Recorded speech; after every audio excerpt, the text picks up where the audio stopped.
better than the other one. All right.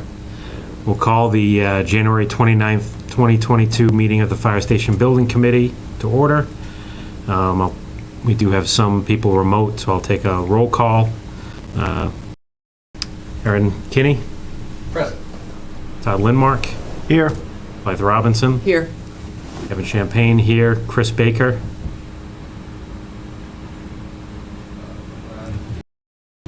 Try again. Chris, you want to try again? Yeah, can you hear me? Yep. Perfect. Good. Okay, present. All right. And Aaron Hunt and Justin Unosik are absent.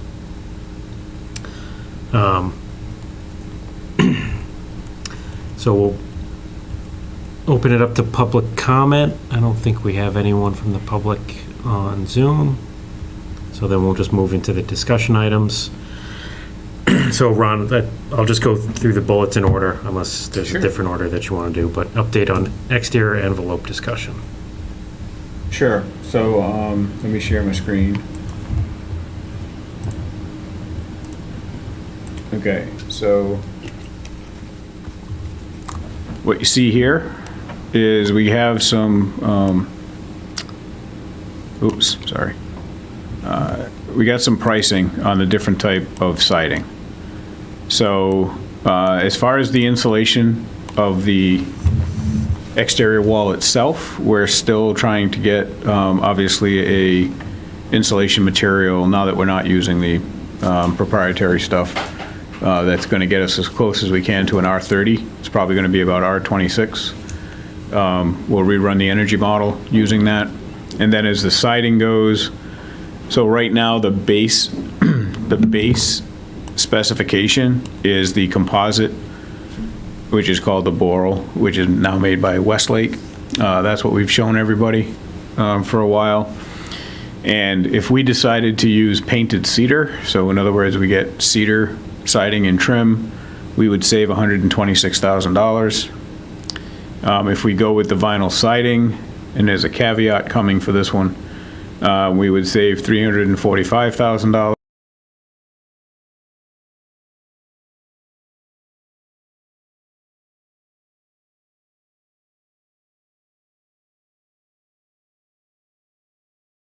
Year, and what, you know, you can only find dribs and drabs, but one of the things on there is that vinyl siding in that kind of, it's either the category 4 and the high wind zone, or the high wind zone alone type of building. It has to be quote unquote engineered, and nobody seems to know what that means. Like, how does an engineer a vinyl siding project? And the only thing that we do know is you use the roofing nails to put vinyl siding on, and you leave a thickness, right? The thickness of a dime, supposedly. I mean, that's actually in the written instructions, so that the vinyl can move. Well, if the vinyl can move and you can only do it within so close to the sheathing, then what would the engineering be? Like more fasteners, you know? But either way, we would need to figure out what that means. But as we described to everybody, we were confident that the vinyl siding would be less money. It's just a question of, is it appropriate for the fire station? And we don't know what the implications of the engineering is. If we go to a fiber cement, which is what you have on the library, with PVC trim, it's actually going to cost $7,500 more money than what proposed.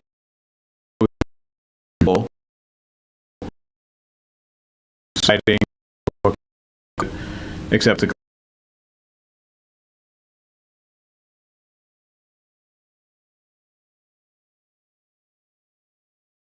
of a fiber cement, where we're at with the siding.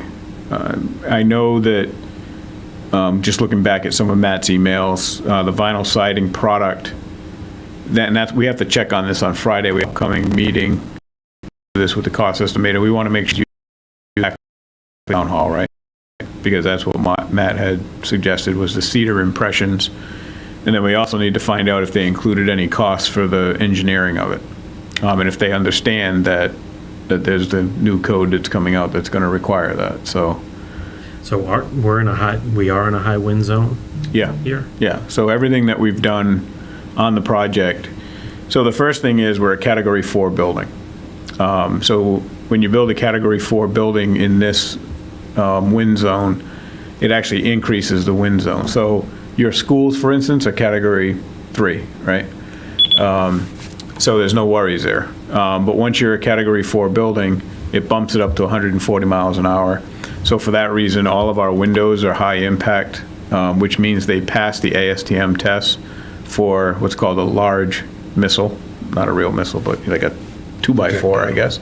Projectile. It's a better way to say it, is projectile, but the code says large missile test. And that's exactly what they do. For the test, they actually shoot a 2x4 into the windows and into the doors. So your overhead doors, your man doors, your windows, they all have to meet that high impact resistant. This is a new piece of the code, by the way. This changed either in at edition 8 or edition 9 of the Mass Building Code, so that's when this changed. So anything prior to that, 140 mile an hour wasn't the requirement, it was 120. And at 120, we wouldn't have this kind of issue with the doors and the windows and the siding. For instance, we talked about this a little while back where you can't get a warranted roof at 140 mile an hour wind. They don't exist. So I think the highest you can go is like 90 miles an hour, or under some kind of special warranty, you can probably get to 100 or 120, but you cannot get to 140. So we can talk about that as we move forward in terms of what warranty, because obviously you're paying for the warranty options, right? So the option that comes with the roof is 90 miles an hour, and the cost is for those additional wind speed.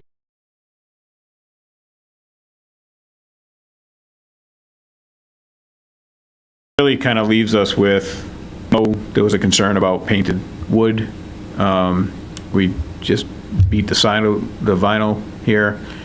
The fiber cement was also a concern, and the good news is, from our estimator's perspective, and again, Steve has an independent estimator who's also going to estimate the project for us, and then we'll reconcile these. But it seems like the fiber cement's a little bit more money than the composite.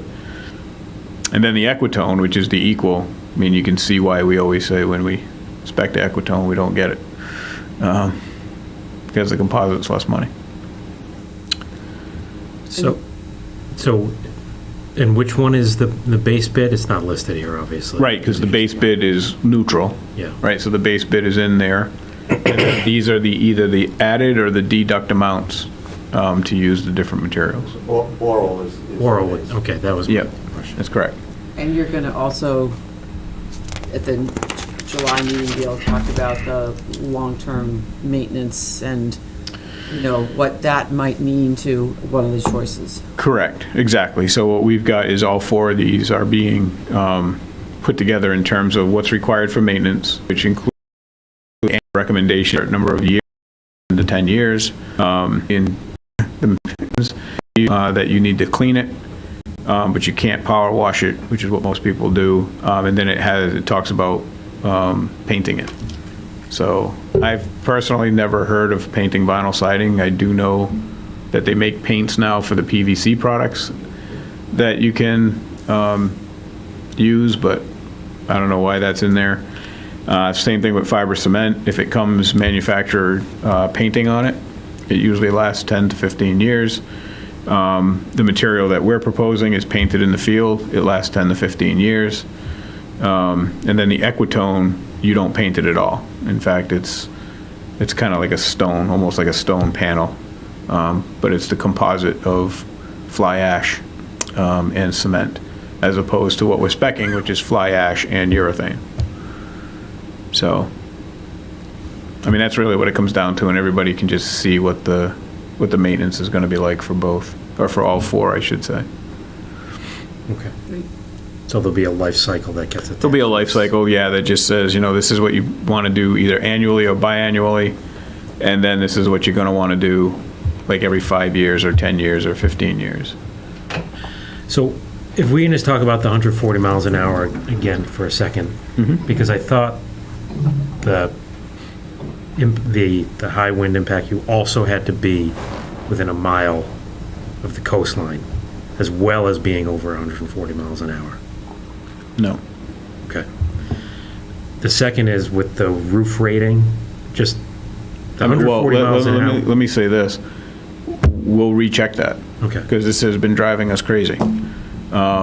So, we've had a couple of different people read through the code to make sure that we weren't misinterpreting it, let's put it that way. And there's actually a chart now in the updated 9th edition building code that lists every town. So remember how they used to just have the map? They'd have the map. And then the lines on the map, and you kind of go, "Well, where's my?" They've actually listed every single town now. Okay. And Norfolk says Norfolk 120 miles an hour with the caveat of, except if it's a Category 4 building, it's 140. So. Everybody's looking at that 140 miles an hour is the ultimate wind speed.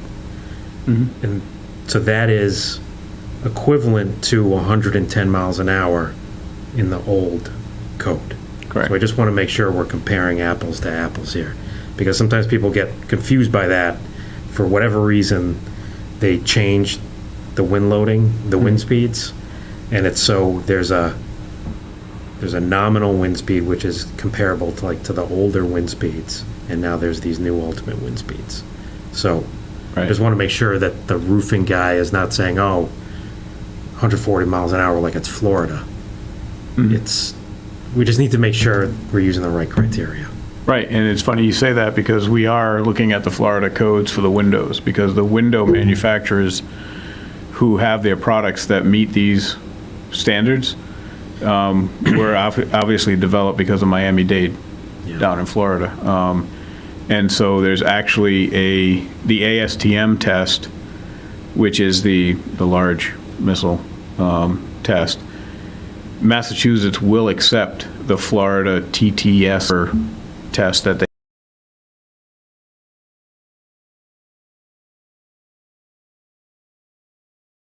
meets and passes the TTS, whatever the code is there for the Florida building code. And most window manufacturers all pass the TTS, and they don't bother testing with ASTM. So Just make sure, Yeah. the 140, that is the wind speed, but there's caveats. yeah, So, okay, we will definitely recheck it, because it's not only affecting the windows and the siding and the roof, it's affecting the overhead doors that we're talking about. It's affecting the man doors that we're talking about. yeah, just speaking from experience, and I don't want to get too down in the weeds, is like when this first because this got changed in like 2010. And when it happened, all these like curtain wall manufacturers were like, "Holy moly, now I got to design for 130 miles an hour." Yeah. If depending on how they're designing the window, it's really still 100 miles an hour, because you end up factoring it down instead of the other way around it. They just did it to confuse everybody. But just Okay. make sure that, if he needs a nominal wind, they should hopefully know what wind speed they need and then give them the correct wind speed for whatever design they're doing. Okay, So, we'll definitely recheck that. So any questions on the siding or the exterior wall? Okay. all right, next one was update on ZBA variance for planting in the drainage swale. All right, this has definitely become my favorite subject. So, oops, sorry. I want to leave that there, but I just want to change this to that kind of line. So, what you see here with this dashed line, that's pretty much where we need to stay out of, okay? Because this is the drainage swale, and this isn't, like what you see here with this dashed line, that's kind of the easement. But the way the deed reads is we have to protect what's built there for the drainage system. So what that means is we had a meeting with with all the departments, and as you see here, we have some trees, which is the green belt, and we're marching down until we get to the ledge where we actually can't plant the tree, and that was reviewed with Bob and Rich and everybody on site. So what you can see here is we can actually go into the easement, right? And we can go into the easement with trees as long as we don't plant on top of this.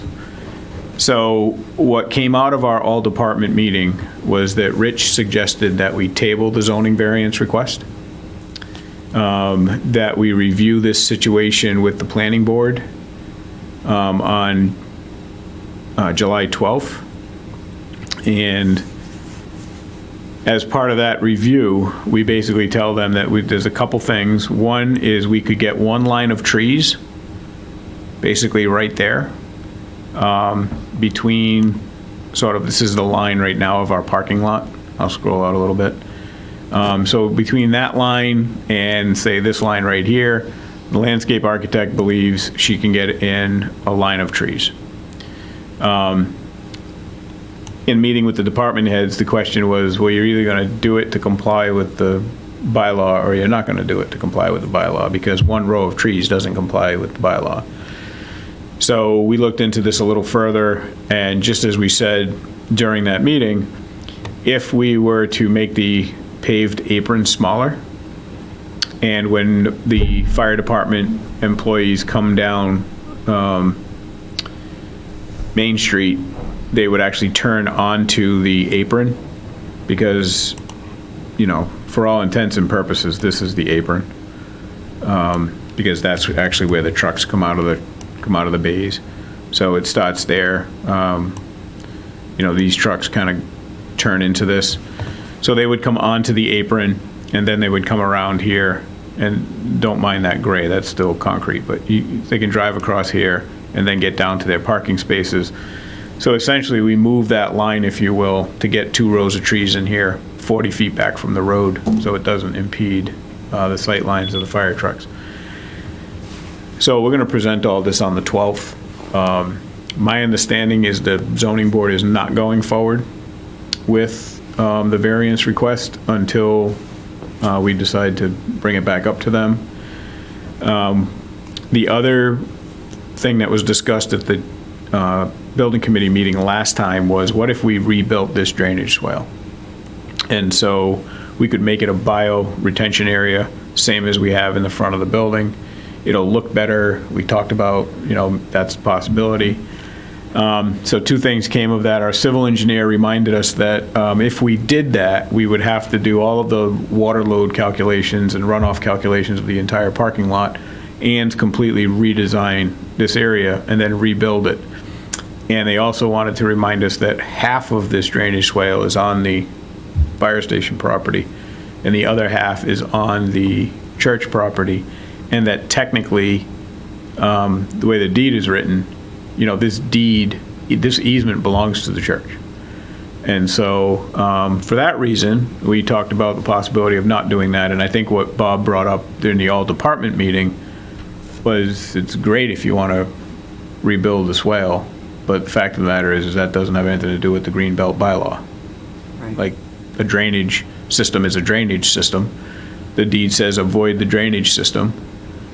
You still have to build a Greenbelt. The other option that was discussed at the old department meeting was the fact that you have a town meeting coming up in November. And so at the town meeting in November, does it make sense to just ask the community to vote in favor of rezoning the church in some way, right? So maybe, you know, as we discussed a little earlier, maybe the property kind of broken up a little bit to separate residential from the church use, and then the church use becomes the downtown district. And if that, or the B1 outside the core, and if that were to take place, then we don't need the green belt at all. And instead of adding these trees, we can delete these trees. So that's one of the options that was brought up at the all department meetings was, let's hold off on the zoning board. Let's figure out a way, if there's a way to build this, if in fact all things went south, right? So the town didn't vote to rezone it. The zoning board didn't give us a variance, and we were required to put the green belt in. So just, you know, chicken scratch on paper here, which is what you're looking at. Is there a way to reduce the amount of apron that we need and get the green belt in between the curb line, if you will, and the drainage? And we've reviewed this with the chief, and although it's not an ideal situation, it's doable. And Rich, the town planner has reached out to someone from the church to just have a quiet conversation about a possibility of rezoning, just to start that make that entree and see where that goes. So it's just staying in touch with him about, especially, I mean, after the planning board meets, see if there's some direction that becomes clear from that makes this problem, just figures out a solution to it. And if that's one of the solutions, then follow that one up. Which meeting's on the 12th? Is that zoning or planning? Planning, Okay, so we're meeting with planning first. yes. So part of the discussion we had at the old department meeting was, when it comes to the green, under certain circumstances, one of which is if there's existing vegetation already in place. And so the only reason we're meeting with the planning board is obviously there's no screening there. Because again, if you read the bylaw, I think the screening is 2 rows of trees, 15 feet apart in one direction, 10 feet apart in the other direction, and all in areas where there's already trees. Trees in excess of 6 feet tall. Or where the ground just wouldn't permit it, like we can't build it on top of the septic system. We can't build it on top of the ledge. And then there was some wetlands out back. I suspect the back of the fire station was actually a pond at one point. And so it couldn't be built in those wet areas. And that was all part of their review of, well, we've already got forested or wooded areas here anyway, so don't plant in the wet areas. Don't plant on the ledge. And don't plant within 40 feet of the curb line because we obviously don't want to obstruct the views of the fire station.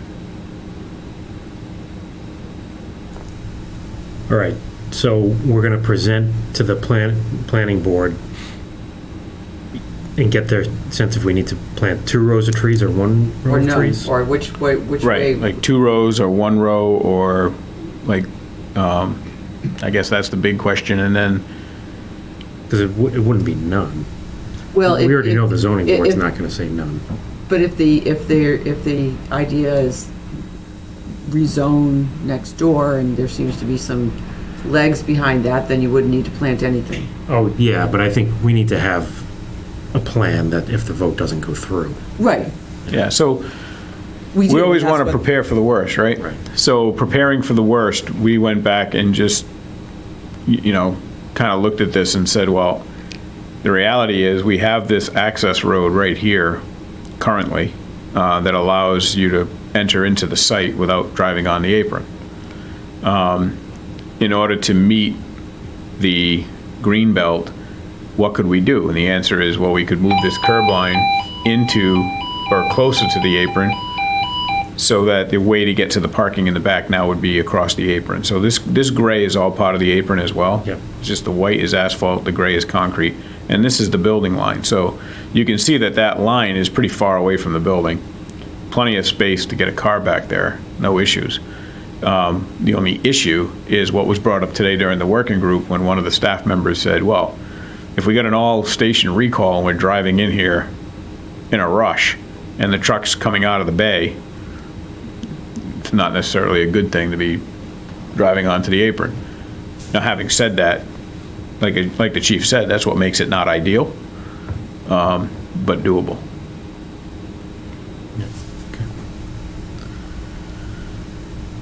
Okay.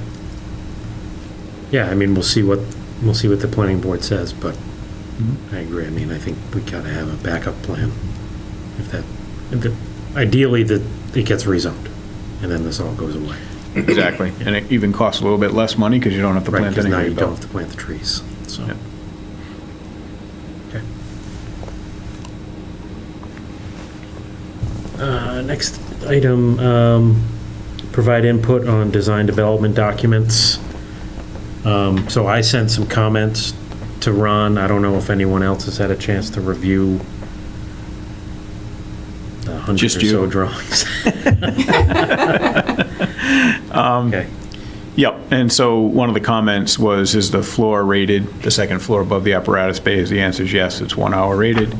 There were a lot of typos and clarifications that Kevin pointed out that we need to clean up as we head in the construction documents. And then there was a question about lightweight versus normal weight concrete, and we're gonna continue with the lightweight concrete because we can make a thinner floor, if you will, and achieve the fire rating. And the process now is that we sent out the documents to everybody, obviously, for review. We sent them to the cost estimator. The cost estimate came back last Friday. We are still in the process of going through the cost estimate with our engineers and consultants. We're then going to mark up that cost estimate, send it back to the cost estimator, most likely tonight. And then we will meet with the cost estimator on Friday. When we meet on Friday, we want to share all of the comments from everybody with the cost estimator. We're expecting to get a revised estimate back from them at some point next week, the week of the 4th. Even so, working with an independent estimator, and then probably the 7th or the 8th, we were talking about having a meeting where we can compare estimate to estimate, what's called a reconciliation estimate, because every estimator has their secret sauce in terms of how they estimate, looking at market fluctuations, looking at product availabilities. Prevailing wage is prevailing wage, so that's a simple piece of it, but then the same time is, they sort of decide how long they think it takes people to do things. And it'll be that reconciled estimate that we would send to Todd on Monday, the 11th, in preparation for our select board meeting that's coming up on the 14th. So that's where we're at. I think, everybody's done such a good job, I think, on your end, sort of making decisions. So it's quite frankly, a good thing for us to be able to job. This is what's not on the job. And as you saw from like the siding options, what are the possibilities that the town can consider as we continue to move forward? One other item, the structural items were just kind of relatively minor comments, but the mechanical units, I think the HVAC drawings seem to be showing them on the roof, but then they weren't on the architectural roof plan. Is the plan to have the units inside the building, or are they on the roof? No, right, so it's a good point. The units are on the ground behind the station and inside the building. Okay. So what we have are energy recovery units, or air handlers, if you will, that are inside the building. And then we have the condensers, just similar to the police station. Matt had brought us down to the police station and sort of explained that that was his preference, and so we're doing the same thing out behind the fire station. So what you did see on the drawings weren't necessarily a unit, it was an exhaust duct. And we're not bringing that through the roof. We're going to bring that exhaust duct, which was kind of like that big thing you saw on the drawings. That's going out a sidewall in the back of the station. So what we're trying to do is keep the low roof in back as our training deck. And then the high roof, we're going to prepare that for future solar panels.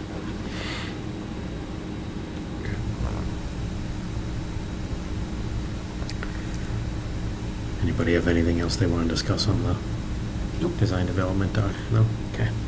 Move on. View the list of proprietary products and systems. So as it stands right now today, there's an alternate floor that the chief has asked us to go look at. We're going to go down to Sherborne, take a look at that. That's the recycled PVC tile floor for the apparatus bays. That's significantly less money. It's about $130,000 savings if we do that instead of epoxy. So again, on Friday, we want to make sure our cost estimator is correct in that assumption and that price. We want to go take a look at it down at Sherborne. If we go with that floor, it needs to be proprietary because there really aren't two other equals that we know of who are able to provide that floor. And so we would open that up, and there's specific proprietary language that we would put together for the committee to take a vote as to why it's in the interest of the town to do this. The second thing that we've talked about a little bit is the overhead garage doors. As I said, we've spent a considerable amount of time trying to figure out what an overhead door is that not only meets the 140 mile an hour projectile test, but also has the air infiltration, water infiltration tests that are just required by the basic stretch code and mass energy code. And we've come up with one or two that can do it with glass. So the important thing there too is that other companies can do this, but there wouldn't be any glass in the door. And so we've found one or two of those companies. If we can find a third, then we will not have to do it proprietary. But as it stands right now, in order to put the glass in the way we've talked about and get those doors, it's going to be most likely a proprietary situation. And then just others that we may want to do is, oh no, we're going to buy that off the state bid list. But I think that could be it right now. There's probably some door hardware, LCN closers and Von Duprin panic devices that you may want to consider as proprietary, because nobody in the industry makes them like that. And I think that's pretty much it. I don't think there was any HVAC automatic temperature control that Matt really noted that he wanted to standardize throughout the town. Well, that's a good point. I don't think so either, but we can recheck with Matt. That's usually one that Yeah. that comes up a lot, that trying to stand it, like locks, cylinder locks, lock keying systems, ATC, and then some offshoots here and there. But I think we asked him that, but we can double check. Yep, we can double check. Okay. I have a typo in the next item. It just meant to be about state bid list, not the really long. Oh, okay. There's a return missing. I see that, I'm like, ugh, I get for hurrying. Bid strategy for the state Boss is joining the state bid meeting. list items? Yeah, so the police station has, right now,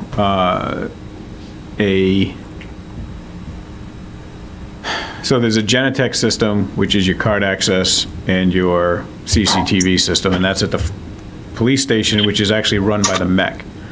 And so they've asked us to expand that system, which is a good thing, only because there are 2 cameras right now at the existing station. There are 2 video intercoms, which is at the front door when you ring the doorbell, and we're going to reuse those. So those are going to get reused in the new vestibule of the station, and that will connect to the MEC system, and they're going to do that through their state contract, the ITT contract, in order to get that vendor to just literally take those cameras and video intercoms and move them over to the new station. The other thing that they would like to do proprietary is the Zetron system. The Zetron system is currently being used by the MEC on several stations around the region. And so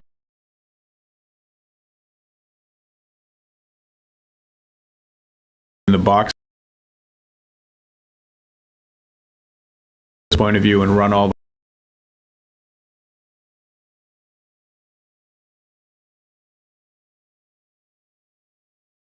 in, and that'll start talking about the we talked about during the last cost estimate discussion about lecterns and desks and things like that. We can purchase all of that off the state bid list when that time comes. So the nuts and bolts of the building, if you will, are being bid Chapter 149. The alert system, the Genetec piece, which is just the vestibule, that'll all be done off the state bid list.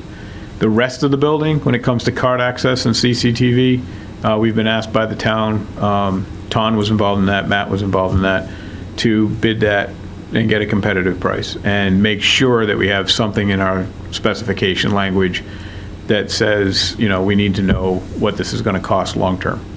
So the concern there is getting a company who might come in and put something in and say, yes, we own 3 years of service, and then at the end of 3 years, they charge you whatever it is they want to charge you to continue that service, and then nobody else can bid on it. So for that reason, we're going to find a non-proprietary system and do that, make sure that we have something in the bid specs that enables you to know exactly what it is you're getting on bid day, long-term.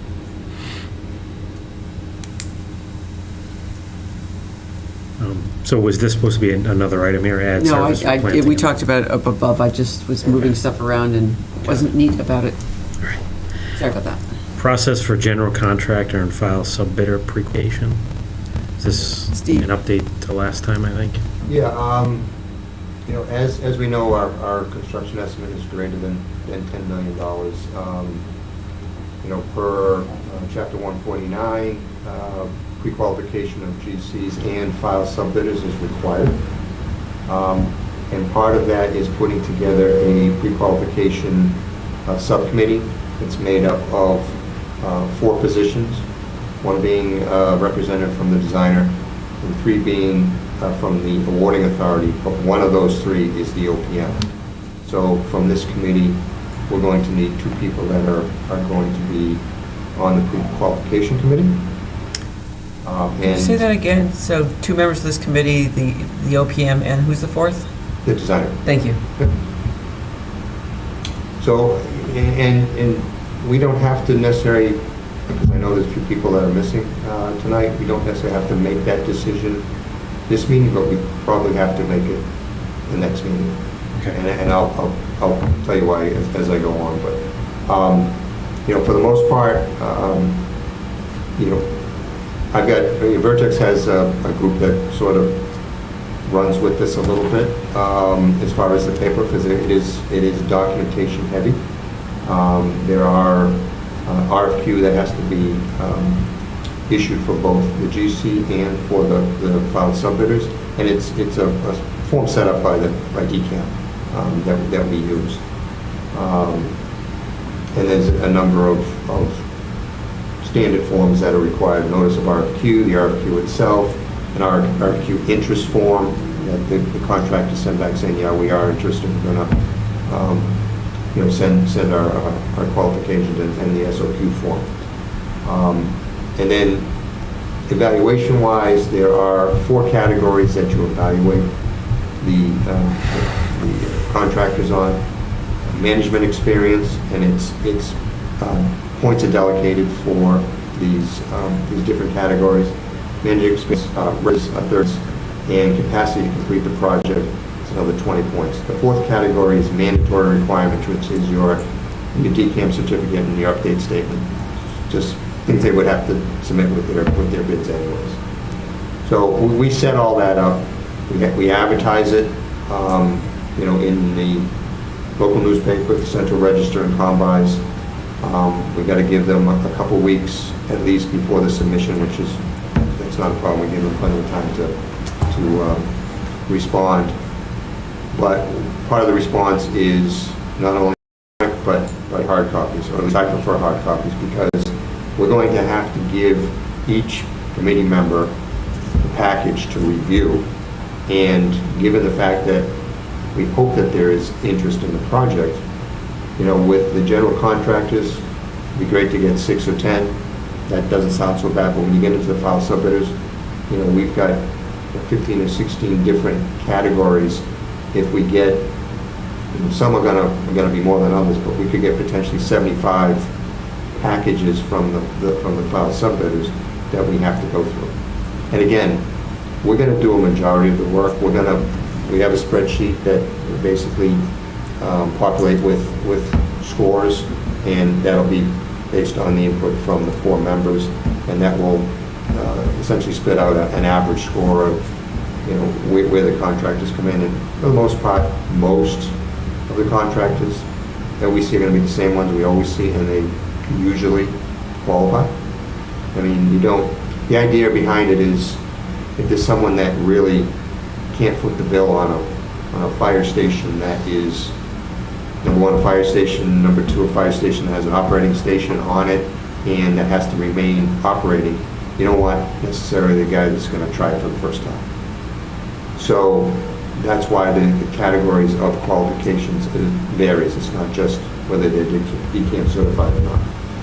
So once we go through that process,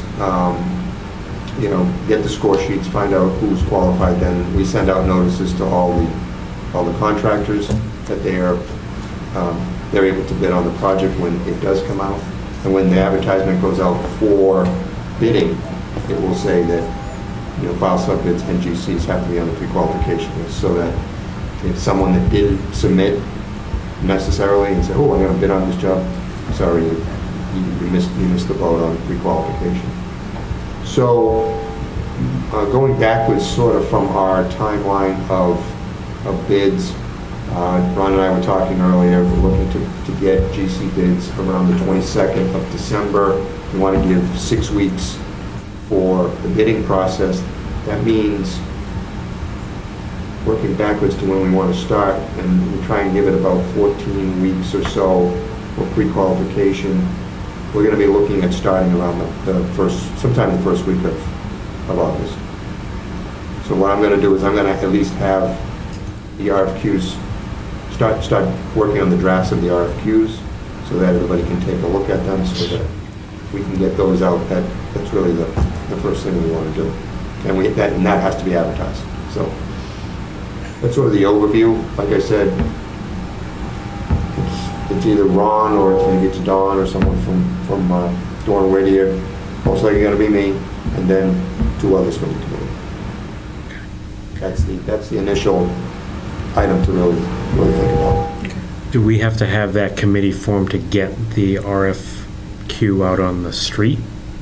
Or does it just need to be formed to do the review of the responses? That's a good question. I mean, usually we have it formed, but I don't know if it's necessarily a requirement. I can look into it, but we have essentially a month. Yeah, I think, so our next scheduled meeting was actually a week from today, which I think we're going to skip. It's the week of the 4th, and it's only a week from now. So that would put, I think, our next meeting on the 20th of July. So assuming that, because I would like to have Justin and Aaron here as well, so that we can decide who wants to be on it. I'll certainly be willing to be on it as long as we get one other person. But I think we'd probably like to have a more full committee to. Yep. That's why I was not asking for Yeah. choices tonight. But I guess what I'm asking is, if we don't decide until the 20th now, That's in time. that's enough time. Yep. Yep. Yeah. Because, I mean, once we get going, we'll have several meetings, and we can do them remotely. We'll set those up, and Okay. but there is a fair amount of reading at some point. Fun. Not to dissuade anybody from wanting to do the committee work. I mean, you based on your position, you're going to recognize some of the names anyways. Right. So you have a little bit of a step up. Okay. Sounds like fun. No. The only, and it's not one of the bullet items, the only thing I wanted to bring up was if there's anything we needed to discuss related to, I saw the agreement, general contractors agreement, and agreement Sure. between the town and the contractor, if there's anything we need to discuss. I can just bring you up to speed that, so we received from Doran Whittier their version of the AIA they recommend. It was reviewed by Vertex and Steve. We sent that off to our town council. She got back to us and said, we really prefer and recommend that the town, any town of our towns, use a version we've come up with over the years, so that you don't take the AIA document and then you have a supplementary document that refers to parts of that they've changed on the side, and it gets complicated.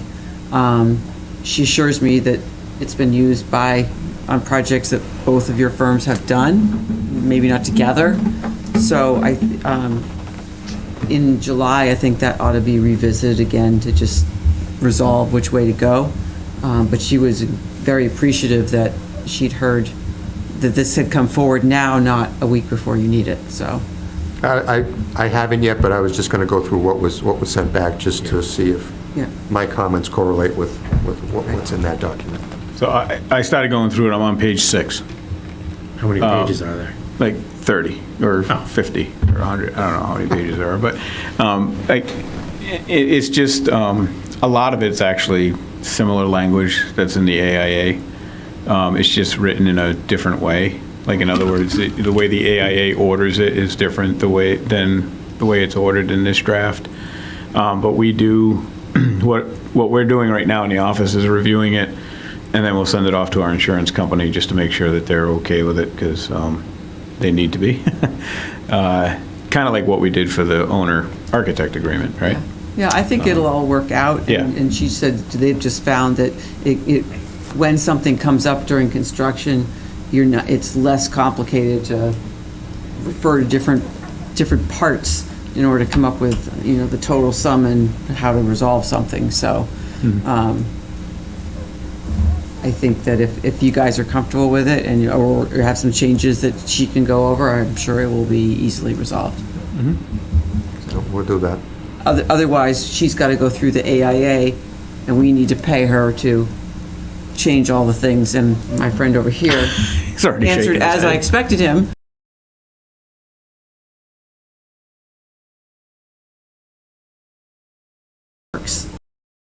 We work out any, points that both Yeah. firms have. It's the best I can do.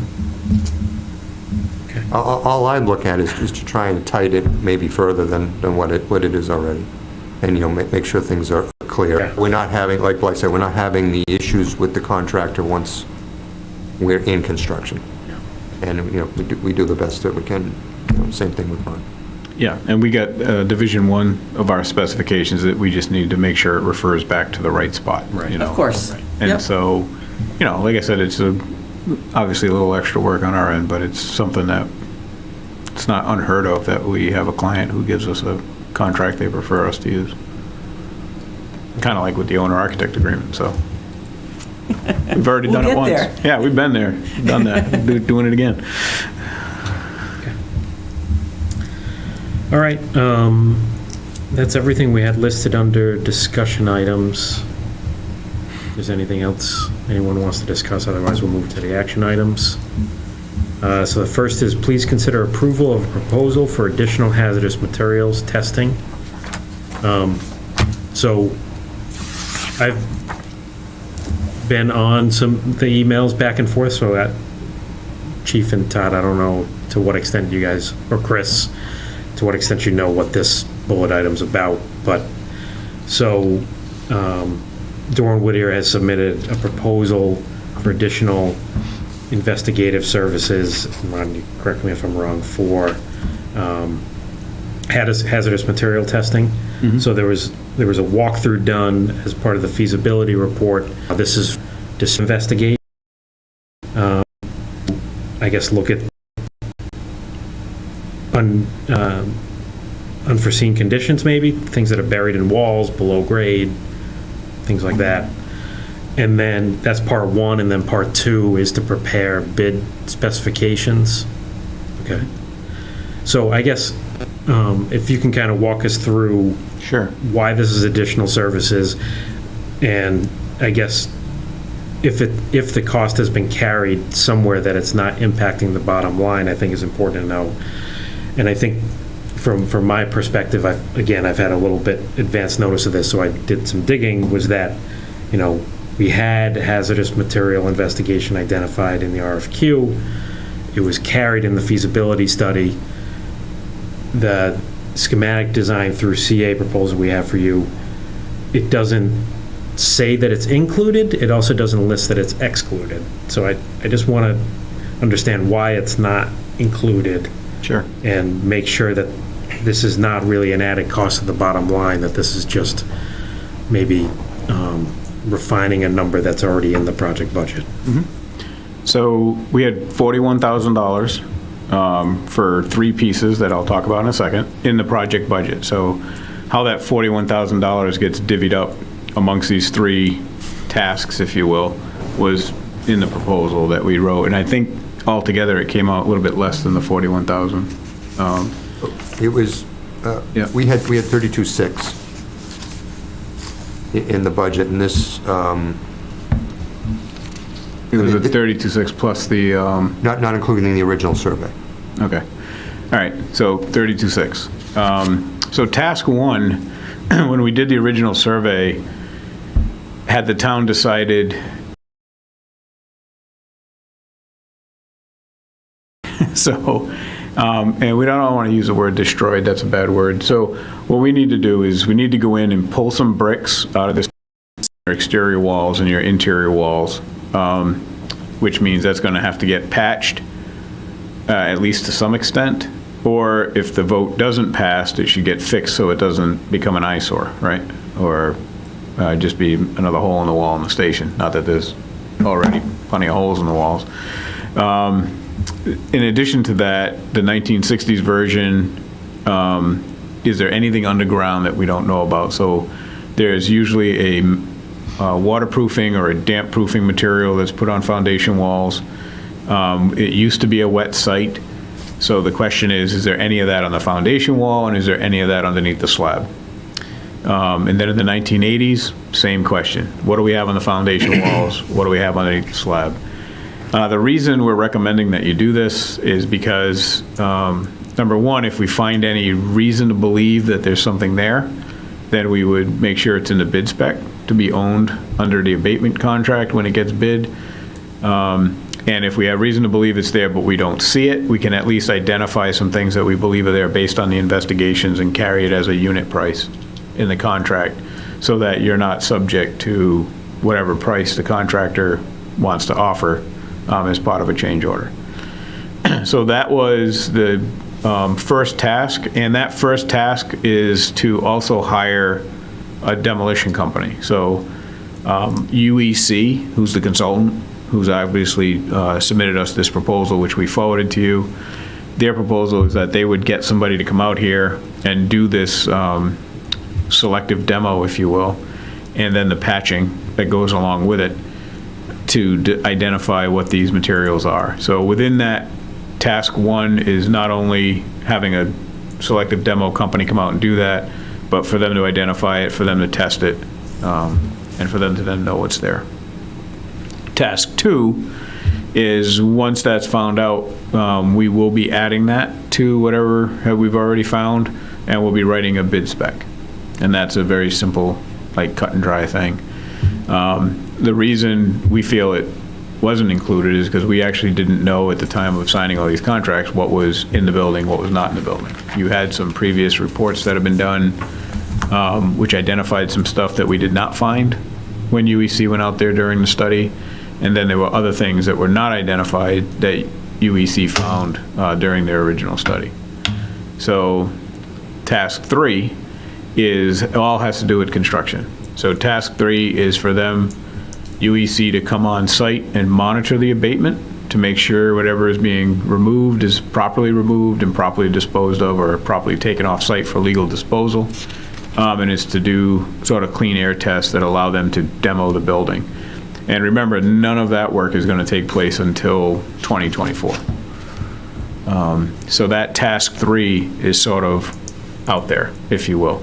So the only things we're looking for right now, prior to the vote, would be task one and task two.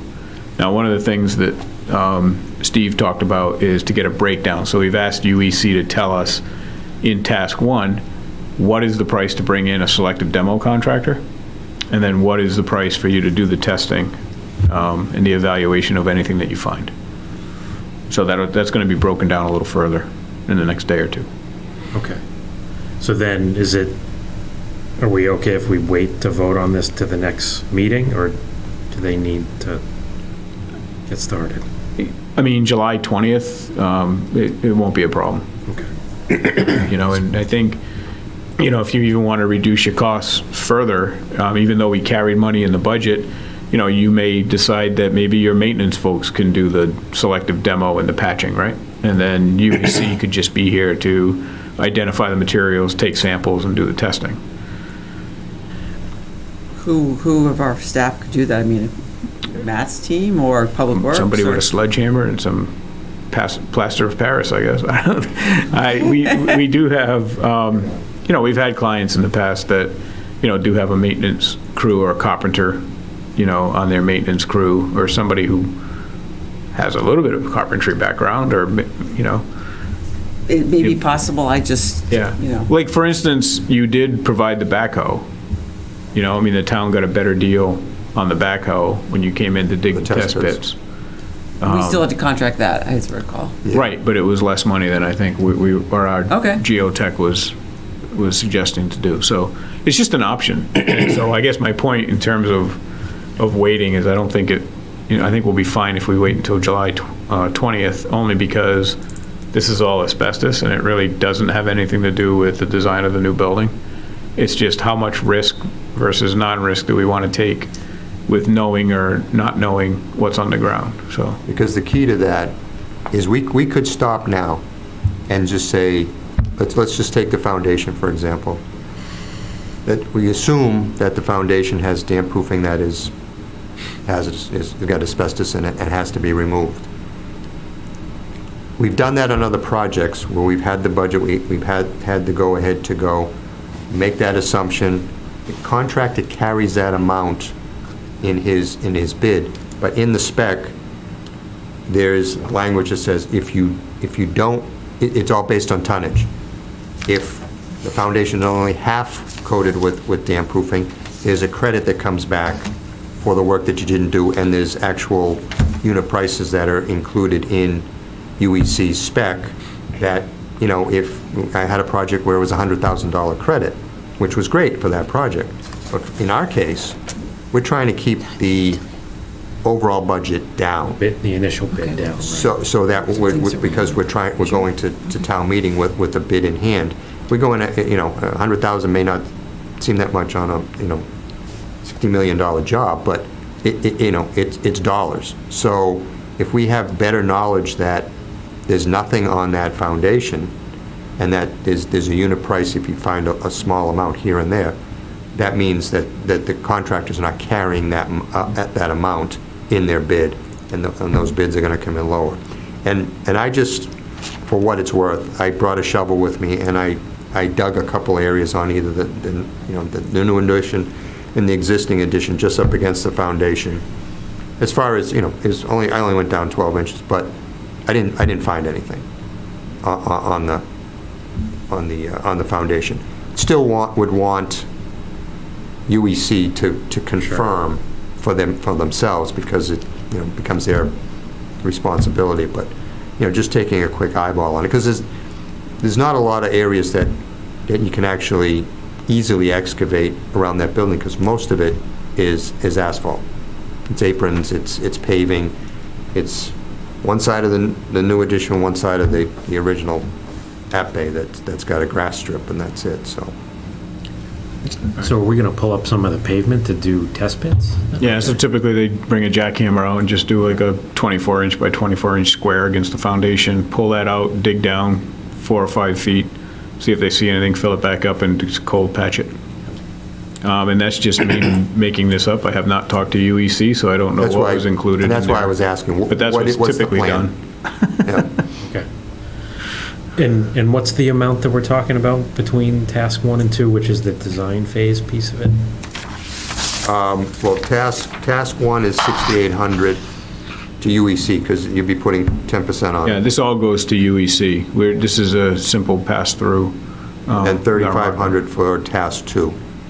So about $10,000 Yeah, total 10 between the two. 10.3. 10.3.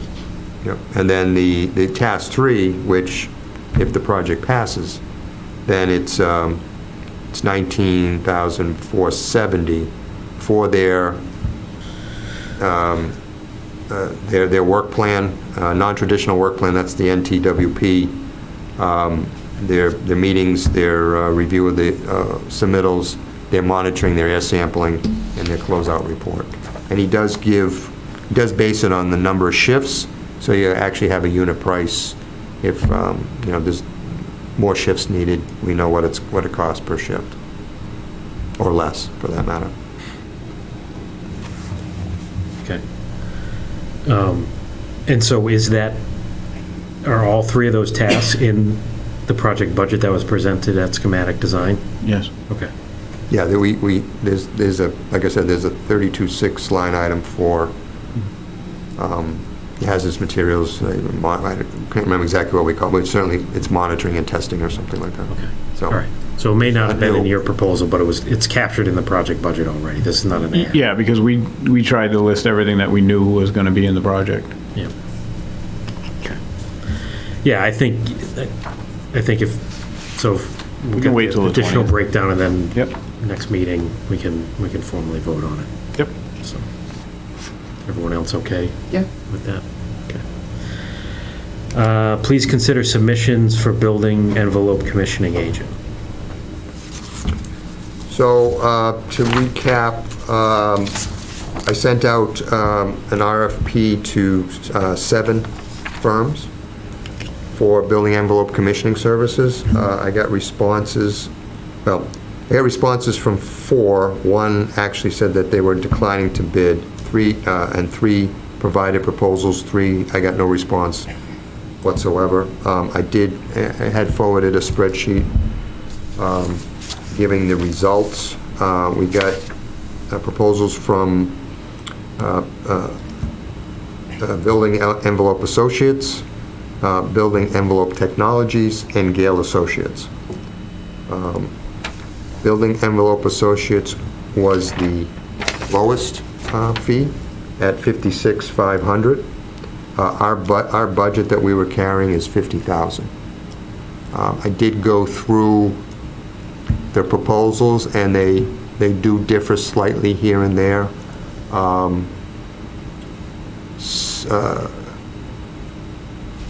For instance, BEA,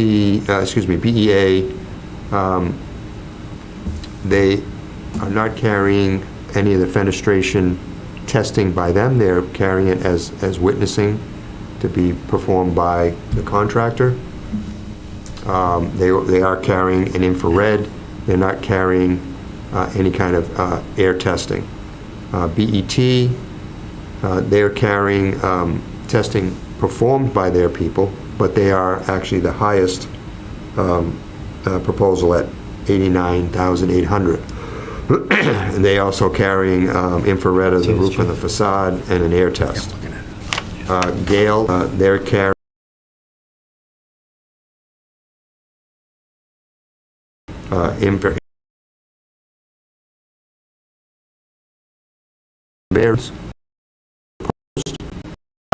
even if we add additional testing to the lowest bidder, he still comes in below the next 2.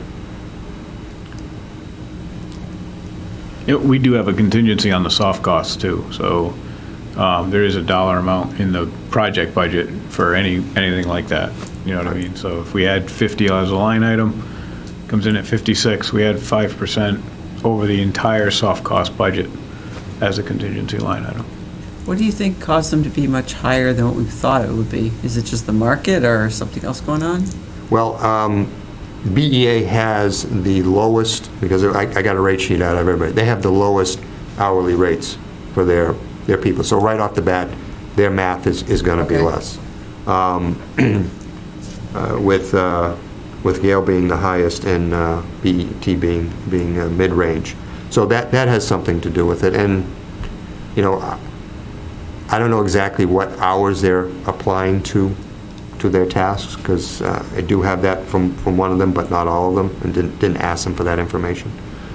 I get, you know, my initial question is, given the fact that we do have a soft cost contingency and that we're going to be over budget than what we carried, do we want to actually implement the building envelope commissioning? Because the Eversource, we now know that they're not necessarily requiring that commissioning. We certainly want, and we have, HVAC commissioning, regardless of Eversource. That's something you always want on the projects. But, you know, the question may be, and again, maybe it's not tonight because we're missing some people, but do we really want those services for the project? I think I don't know enough about if we decline or don't have those services, what that means for us. I guess, I mean, what would be your recommendation? Would you carry a building and envelope commissioning or not? I have projects where we're not carrying it, no, because of budget. We have the HVAC, but we have decided not to on the building envelope. I mean, essentially, you're testing your air and your water infiltration on your windows, your storefront, your vapor barrier. They're doing, reviewing the roofing and doing infrareds. There's a benefit to it, certainly.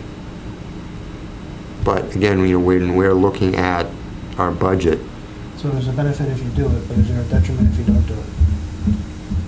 there's a possible detriment if you're having some water infiltration that you don't realize until it becomes evident down the road and you have damage to the building. MSBA projects, envelope commissioning is just part of the deal with them. I mean, they assign. I've got an ARP job that's starting up on a roof. Building envelope commissioning agent is assigned to it. Well, maybe we should wait till the next meeting. when Yeah, there's I more mean, my people. gut tells me we should have it, or get it done. Chief, I don't know, or Todd, what your opinions are, but You know my opinion. what's your opinion? You always know my opinion. You don't want to spend the money? But, I would love to save the money or have it towards other things in the project, but at the same time, to point out what he alluded to, what Steve alluded to, is that, it could prevent us. It's a benefit if we do it and we verify that, okay, we don't have any issues, but if we don't do it and then there is an issue and it doesn't rear its head until years later and we've got damage. which it probably won't. Right. And by then, everyone's long gone, and you're trying to fight with people can't find anymore about whether you had it or you didn't have it and why. So, I mean, there's paths to deal with that, because we've done that before, but you don't necessarily want to have to take that route if you don't have to. Chris, any thoughts on your side, or do you need to consider it more? No, I'm good for now. Okay. So, did you say that they didn't carry all the services that you had in the RFP? I guess because two of the numbers are very close to each other. They're like 80,000 and 89,000, and then this one's down at 56,000. Right. 62. Well, yeah, with the markup. Oh, sorry. That's with the Sorry. markup. I just look at the bottom line. Yeah, going through Vertex, there'd be a 10% markup. I Sure. mean, there's the ability Yeah, to go direct if you want to. Not questioning the markup, is just, so why is there, it's a huge gap between the low bidder and the other two bidders? Well, again, there was a couple things that they didn't carry, which, we can certainly say, I've added in, because they have, they provided day prices for additional testing. I've added in a cost for that, which is about $10,500 for sort of go apples to apples, which again, brings you in below the second bidder. Being at essentially 67,000, and their principal, their various PM, all their hourly rates are less than the other two. They're having a kickoff meeting, they're reviewing the submittals, they're doing the design review, they're doing the 1-year post review. Yeah. Site visits, periodic site visits through the job. Have you worked with them before? I have worked with BEA and Gale previously, and BET to a lesser extent. I've worked with them to a degree that they're a consultant to an architect as part of his air barrier specialist. So I know all three. BEA does a lot of MSBA work.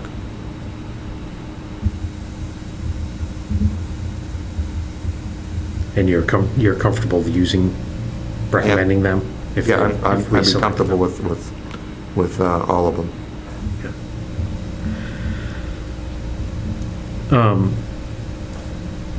Yeah, I think I would like to have the rest of the committee present. I mean, it's a pretty decent-sized chunk of change. Yep. Yeah, no. And so do they need to be on during the construction document process to review the envelope details, or are they just doing testing? No, we have them doing design review. So, you know, I think we still have time for that. So we'd really need to, but we'd probably need to approve them by next. Yeah, I would like to, and then I can get them on board. Yeah, and then we can provide them with the exterior detailing, you know, after the July 20th meeting. Yep. And that would be the first thing, maybe, as we meet with them and kind of walk through what the systems are all about, and then they can review it and get back to us with comments. Yeah, because I have WSP reviewing the DD set now and they said they would probably have comments back by the week after the 4th. So, on the HVAC side. Okay, we can do that, and maybe I can inquire a little bit about the other services. All right, so we'll have to put hazardous material testing in the building envelope as action items on the next meeting then. Yep. Okay. Please consider approval of peer review services for the planning board project review. Like, this is fairly routine, right? It is. Anytime anyone is going before the planning board with a review, planning board requires the town's peer review firm, which is Beta, that entity, company, in our case us, pay for that service, because it's not, we don't budget, you know, in the town's budget for these types of things. We never know from year to year whatever projects there would be. So, Beta is the firm that town uses, and their total cost, on myself, I think it's $6,800, is in your packet. According to the town planner, they've probably already started that work because the meeting is July 12th, and I assured him the committee could take it up tonight. So. Okay. Does the price seem in line with what they charge on other? I think we had 10,000 in the project budget, let me check. Yeah, I'm just looking to see. Sounds like we're I know we getting a deal. carry something for peer review. No, right, yeah, I was just gonna say that. Hey, we're saving money. I can't seem to find it. So site permitting, planning board fees, we had $10,000 in the budget. Okay, good. We tried, you know, knock on wood, we knew that was coming, so we just ballparked it, and Yeah. It's in line with other jobs that we've been charged for.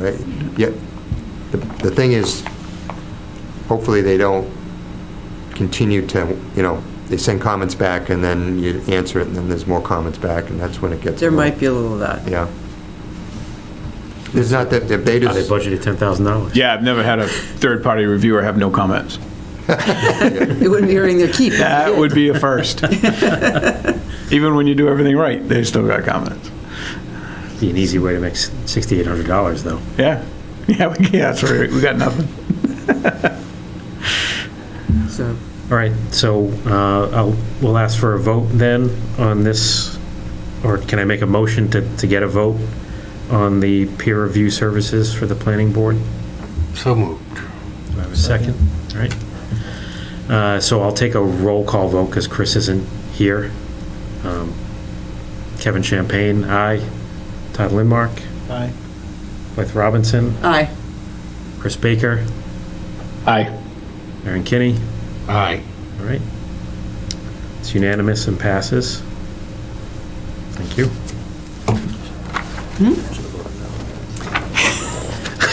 You can't vote no on absolutely everything. All right. Occasionally you have to get to yes. Last action item, please consider approval of the minutes. Chris, you want to take it away? Sure. I have reviewed the minutes from the June 8th, 2022 regular meeting. I had no comments and found no errors. So I'd like to ask for a motion to approve those minutes. So moved. Second. We have a All in second? favor? Oh, I heard a second. Yep, we do have a second. Okay. Do I have to do a roll call vote from here? I'll do it for you, Chris. Okay, thanks. All right. Kevin Champagne, aye. Chris Baker, Aye. Todd Lindmark, Aye. Blythe Robinson, Aye. Aaron Kinney. Aye. It's unanimous, Chris. Chris, I'll have them Thank you for brought that. to the next meeting for you to sign. I have to come in actually and sign my appointment paperwork, probably. Okay. I should do that sometime this week or early next week. Yeah. So if you want to leave them, I can sign them. Sure, yep, I'll, you know, what I'll do is I'll ask Amanda to take them down to the clerk's office so you can make one stop. Perfect, thank you. You're welcome. Okay. Is there any other topics anyone wants to discuss? If not, I appreciate you staying. Todd, I know you had to leave around 7. But all right, I'll ask for a motion to adjourn. So moved. Second. All right. All those in favor say aye. Aye. Aye. Meeting adjourned. All Thank right. you.